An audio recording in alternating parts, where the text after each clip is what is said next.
G'day guys, hope you're having a good day. Axel with you once again to showcase a trap that I've been playing around with. So this is just I guess a bit of a improvement on what you guys would have seen from Captain Fat Dog's own sort of twist on his traps, say for the Managam and the RG and the snow owl and whatnot, just utilizing doors to open and close on the creatures themselves. So what we have here is the old trap that I used to use. This was what I used to use for Allos and Rexes if I wanted to trap them. So it worked. However, it was expensive. It was quite time consuming to actually build, and getting them out of this trap was obviously painful. So I'll just quickly demonstrate that obviously once the creature's in, it is, it is trapped for the most part. Not very often will they actually manage to get out. They'd have to sort of glitch their way out if they wanted to do so. Now, again, just as I stated, it's a little bit of a pain in the ass to try and get them out of there. So I'm just going to... There we go. Alright, we'll fly them out and then walk them out. So that's for the Allo. The trap in question was actually also used for my Rexes, and this trap uses 355 stone, 217 thatch, and 226 wood.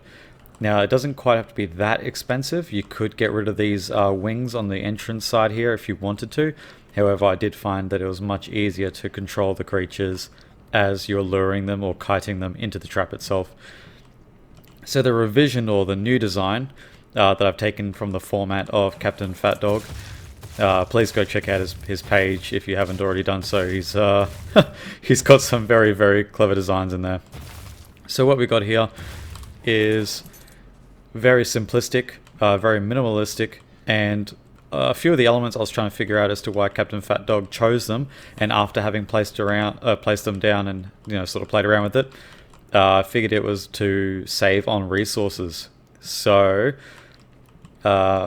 window walls as opposed to regular walls, sloped walls as opposed to regular walls, hatch frames as opposed to ceilings, triangle ceilings, which I don't think Captain Fat Dog utilized in his videos that I could see, but nonetheless they cost half the amount as regular ceilings. The pillar is for foundation support for the entire structure, so you actually do need the pillar there regardless of the design itself. You will need a pillar if you wish to build upwards like that. And of course the stone foundation underneath to support the initial structure of the door frame. So as I walk the Allo in, we're just going to pretend as if this is your typical creature.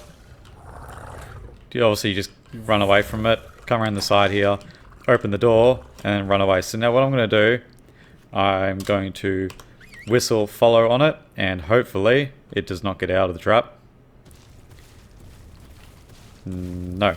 Alright, so as you guys are able to see, if anyone has had creatures follow them, you would know that they're much better at getting themselves out of trouble than when they're being ridden. So this would be the equivalent to a wild creature trying to gun for me as we speak. If I come around this side, just making sure I can't get out on any side. No. So okay, so this Allo is trapped, and obviously once it's tamed, then you just open the door, or sorry, close the door, and that will free it up for the pathway. So now we'll move over onto the Rex. So as I said before, the Rex I used to use for this same trap here. This was my go-to for quite a long time, and I didn't take following off you. So as I walk back with the Allo, again, just to reiterate, it was 355 stone, 217 thatch, and 226 wood for this. So if I bring the Rex in, hopefully it's not able to escape. Sometimes the Rexes did escape, as they would just hop over the sloped roof there. But it seems as though this one's sort of behaving itself, which is good. But I must stress that these traps must be built on the flattest ground you can find, as it's crucial to the placement of and height of where everything goes. So just like the Allo, I'm just going to make this guy sort of fly out. Oh dear. and then we'll go over to the revised Rex trap. So the best thing that I've found thus far isn't so much the decrease in resources. So the new Allo trap only uses 190 stone, 79 thatch, and 115 wood. So with that smaller footprint, the trap gives it better positioning and viability because obviously it's not as rounded as that one. So now we move over to the Rex trap, and again just pretending as if this Rex is a wild. It's just been lumbering in, following me into this trap, so it's just standing there. I open up the door, I cause it to follow me by whistling it, so hopefully this will show that the Rex itself is not able to get out of the trap. And so far so good. Any position at all. Any position. No. Doesn't seem like it. Alright, excellent. So there's this new trap, however, for the Rex, as opposed to being the quite expensive one over there. This smaller footprint one only costs 295 stone, 108 thatch, and 155 wood, plus a bit more for the thatch wall. The thatch wall will be placed on top of the door frame, and then once all is set up, then you just replace the door frame with the stone railing here, just because that way the thatch wall won't be destroyed by the Rex, causing everything to crumble down, because obviously Rexes can damage thatch, but they can't damage stone. So you close the door, opening up the pathway again after the Rex is tamed. Easy peasy. So next was probably the most difficult challenge yet. Due to the insane size of the Gigas, this next segment was a little bit harder. So I'll show you the trap that I used to go for, which was this one here. This does used to have wings on it, but I found that the Giga used to just ride up over the top of the wings and then ride over the trap entirely. So even at running speed, thankfully the fence supports are too high for it to be able to get out. And the reason why you put down these sloped roofs, bending backwards as they are, that's to keep their feet, because it's the feet that give them the height and the stepping ability. This keeps their feet away from the door frames. The door frames and these fence supports are what are going to allow the Giga to step over. So by having these the roofs facing back into the trap, you keep the feet at bay, so therefore it can't step over the trap. So this isn't an overly bad trap, especially for the size of the creature, but if it hit at a bad angle, it was going to go over. And unfortunately, for anyone who's tried to trap a Giga or tame a Giga, then you know that they aggro on everything and they change direction. They are so erratic. The only thing worse than them is probably a mana. So this trap in question costed 64 cementing paste all up and 180 metal ingots. But as I said, if it hit it the wrong way, then yeah, it'd just jump straight over and probably chomp you. Sometimes I'd use the Old Faithful, which was just like the 5 metal gateways, but that's even more expensive at 250 CP and 850 metal ingots, which yeah, let's not talk about that. So I'm just going to quickly put infinite stats on this guy. I don't know how he's got so little food. Okay, I'll take infinite stats off, and I'll make it fly out of this trap. And walk. Alright, so now we're going to go over to the revised trap. Now, this took me quite a long time to figure out the appropriate method, because the height difference between an Allo and a Rex isn't really that big. It's not a massive difference to the point where we had to change the height of the trap. The Rex just simply glitches through the top a little bit. So that's fine, that works out well for us. But the Giga is twice the height of the Rex, so we did have to unfortunately heighten the trap a little bit.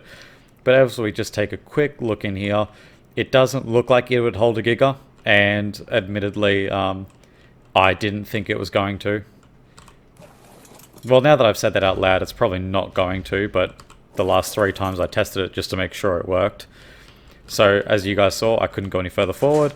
I open up this door, I get the Giga to follow me, and hopefully it'll turn around and not be able to walk out of that trap. let's just test all these angles, just making sure that whatever direction a wild Giga would want to turn in, that it is not able to exit that trap. It does not appear it's able to exit that trap, which is good. That's obviously what you want, because a Giga on the loose is never a fun time. So we're going to get that out of there. So the cost for this trap is 40 CP and 189 metal ingots. So it's less expensive for the cementing paste, but more expensive for the ingots. That's actually a pretty good thing in my book, considering it's far more reliable. If the Giga hits this the wrong way, then yes, it's not going to necessarily go in. Like, it just might bounce off the side just like that. Might get stuck, have to turn around, etc. But at the very least, it's not going to hop straight over the trap in question, and all of a sudden it's, you know, stepping on your toes and you're going to be in for a bad time. So at least there's that. But if you use a flyer, it will massively aid in the alignment of the Giga going into this trap. As you guys can see down there, this is a big space here. So just about any flyer will do the trick. I do recommend probably a Pteranodon.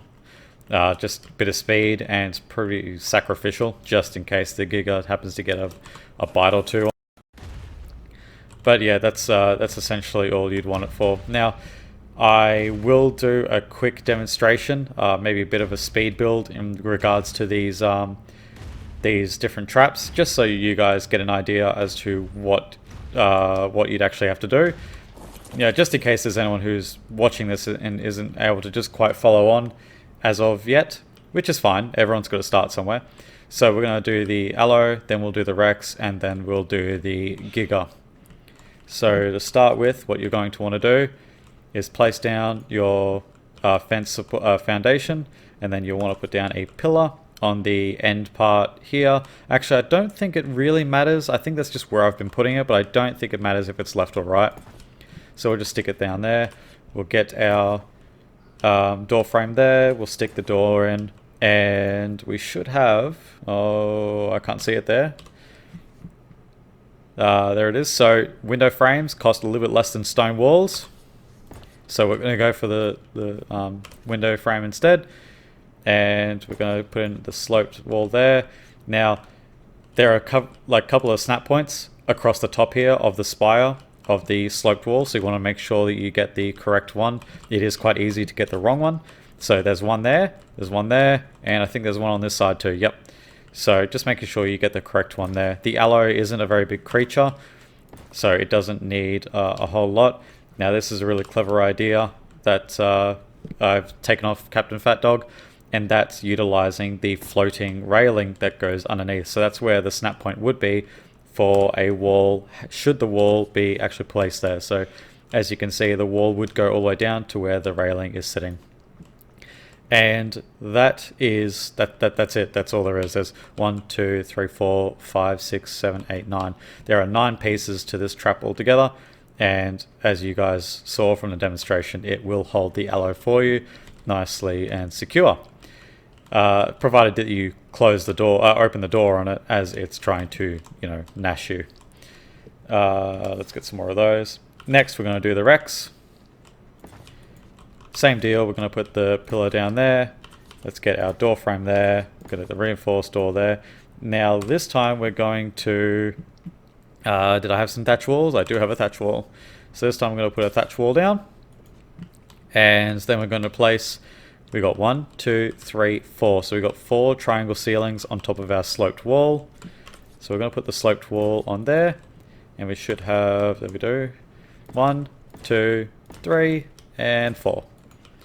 So this is to minimize the width between the two walls, because if you were to place down the hatch frame instead, as you can see, the edge of the hatch frame goes a little bit further to the right than the center of where where all those triangle ceilings are sort of joining at their apex or vertice. I can't remember the mathematical terminology for it, but nonetheless, it's just a little bit narrower, and that's what you need. That's sort of what you want for this build. And we will place down the... It's 2, isn't it? Yep, yeah, it is 2. So we'll place one there, and we'll place one there, And then just for the piece de resistance, we will place one there. So you get a little bit of your thatch wooden fiber back, but placing down the stone railing because it's cheaper than a stone wall and a window frame. So there it is. That's all there is to it. So we've got the fence foundation, 1 pillar, 2 door frame, 3 reinforced wooden door, 4, 5, 6, 7, 8, 9, 10, 11, 12. So 9 pieces, 12 pieces, and we'll quickly duck over to the Giga trap as soon as I can get my bearings as to what it is that I actually need for this particular one. Just gotta make sure I get all the correct gear, because you don't want to be placing down reinforced or stone structures for a Giga. It will chomp through them rather quickly, and that is not a good time. We'll place that one there, and there should be one more piece. There we go. Alright, so this is actually surprisingly simple. Again, same as all the others, we're going to place down our fence foundation here, and then our pillar on the end, door frame, door, get 2 thatch walls. These are going to be our sacrificial thatch walls. Place down our is that supposed to be that far away? Oh, whatever. As long as it's facing to the right, it doesn't overly matter. Now, again, making sure you get the outermost snap point leading away from the trap, or I should say, I suppose, leading into it, leading into the trap as far as it can go. One there, and if I should, there we go. And just a singular railing there. And now we replace the railing there and replace the railing there. And that's all there is to it. That's the Giga trap. So how many pieces are we dealing with? 1, 2, 3, 4, 5, 6, 7, 8, 9, 10, 11. Okay, so we got 11 pieces for the Giga trap and 12 for the Rex trap. Oh well, it is what it is. So remembering that it is a little bit more expensive for ingots, but cheaper on the CP, which is fine by my books, because it's easier to get metal than it is to get CP, especially for more early game or mid game when you're actually trying to knock out a Giga. But yeah, that concludes the quick tutorial, or hopefully quick tutorial on the Allo, Rex, and Giga trapping builds that I've been working on, courtesy of sort of just doing my own versions on Captain Fat Dog's traps. Again, please go and check out his page. He truly has some awe-inspiring sort of builds on there that are just they're just mind-boggling. I've got 7k hours in this game, and even I learnt, you know, half a dozen things on there in the first couple of videos. So well worth it, and I hope you guys sort of learn something yourselves. And yeah, that's all I've got to say about it. I'll stop rambling now and let you guys get on with it. Thanks for tuning in. Like, share, and subscribe if you enjoyed, and I'll see you next time.